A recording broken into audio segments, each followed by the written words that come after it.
కార్మిక సంఘం ఎన్నికలు విడుదల చేసిన షెడ్యూల్ ప్రకారమే నిర్వహించాలంటూ ఫ్యాక్టరీ గేటు ఎదుట కాంట్రాక్టు కార్మికులు ఆందోళన చేపట్టారు. పెద్దపల్లి జిల్లా బసంత్ నగర్ కేశవరాం సిమెంట్ కర్మాగారంలో కాంట్రాక్టు కార్మిక సంఘం ఎన్నికలు నిర్వహిస్తామని చెప్పి షెడ్యూల్ విడుదల చేసిన యాజమాన్యం ఒకరోజు గడవక ముందే ఎన్నికలు వాయిదా వేయడంతో ఆగ్రహం చెందిన కాంట్రాక్టు కార్మికులు ధర్నాకు దిగారు. కాంట్రాక్టు కార్మికుల బేసిక్ పై సీనియర్లను కాదని జూనియర్లకు ప్రాధాన్యత ఇస్తున్నారని, ఇదే విషయంపై 2 రోజుల క్రితం ఆందోళన చేపట్టామన్నారు. కాల పరిమితి ముగిసి దాదాపు సంవత్సరం గడుస్తున్నా యాజమాన్యం ఎన్నికలు నిర్వహించేందుకు సుముఖంగా లేదు అని, గత గుర్తింపు సంఘం రద్దవడంతో కార్మికుల సమస్యల పరిష్కారానికి యాజమాన్యంతో చర్చించేందుకు ఇబ్బందులు పడుతున్నామన్నారు. కార్మిక నాయకులు పర్మనెంట్ యూనియన్ అధ్యక్షులు బయ్యపు మనోహర్ రెడ్డి అధికారులతో చర్చించడంతో ఎన్నికల నిర్వహణకు అధికారులు సుముఖత వ్యక్తం చేశారు. ఈ నెల 18న కాంట్రాక్టు కార్మికుల గుర్తింపు సంఘం ఎన్నికలు నిర్వహిస్తామని యాజమాన్యం స్పష్టమైన హామీ ఇవ్వడంతో కార్మికులు, కార్మిక సంఘాల నాయకులు హర్షం వ్యక్తం చేస్తూ ధర్నా విరమించారు.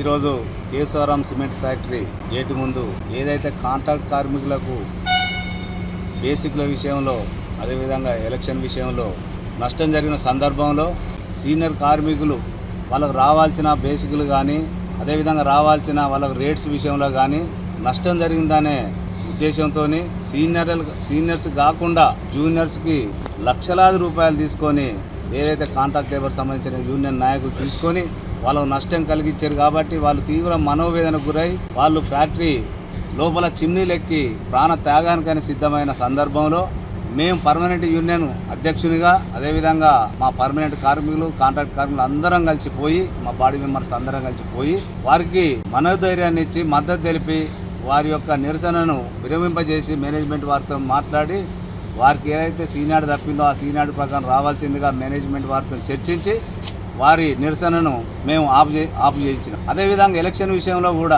శనివారం నాడు ఎలక్షన్ డేట్ ఇచ్చారు. అయినా కానీ గత యూనియన్ ఒత్తిళ్ల వల్లనో లేకపోతే ఇంకేదో ఇతరత్ర ప్రెషర్ వల్లనో ఎలక్షన్ పోస్ట్పోన్ చేయడం జరిగింది. దీనికి సంబంధించి ఈరోజు మార్నింగ్ 5:30కి పసిఫిట్ సమయంలో పెద్ద ఎత్తున దాదాపుగా 1000 నుండి 1200 మంది కార్మికులతోని బైఠాయించడం జరిగింది.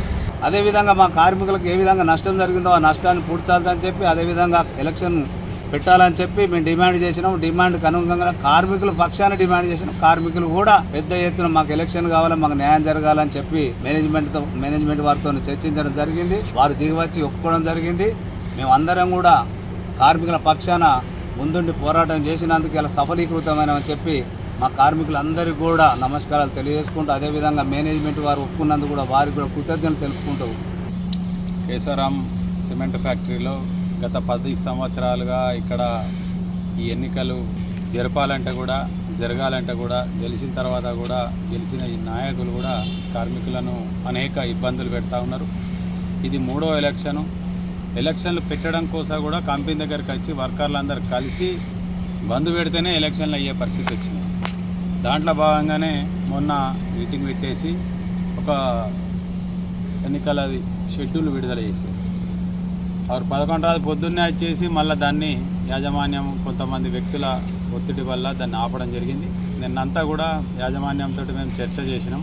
ఫలితం లేకపోయేసరికి ఇవాళ ఉదయం పెద్ద ఎత్తున కార్మికులందరం కూడా ఉదయం షిఫ్ట్ నుంచి ఆపడం జరిగింది. ఆపిన దానికి యాజమాన్యం స్పందించి షెడ్యూల్ కూడా కొద్దిసేపట్లో విడుదల అవుతుంది. కానీ ఇది మంచి పద్ధతి కాదు. యాజమాన్యం ఏదైతే ఎవరైనా గెలవనియరు, ఎవరైనా ఓడిపోయండి, ఎవరైనా కానీ యథావిధిగా ఎప్పుడు సమయం వచ్చినప్పుడు ఎన్నికలు పెట్టాలి. అదేవిధంగా మొన్న అందరూ కూడా కార్మికులందరూ కూడా సరి అనే పద్ధతిలో ఏదైతే బేసిక్లు అంటే కాంట్రాక్ట్ లేబర్ నుంచి పర్మనెంట్ పోవడానికి ఉండే ప్రమోషన్ పాలసీలో అవకతవకలు జరిగింది. అవి కూడా చాలా తక్కువ వచ్చినాయి, 25 మందికే వచ్చినాయి.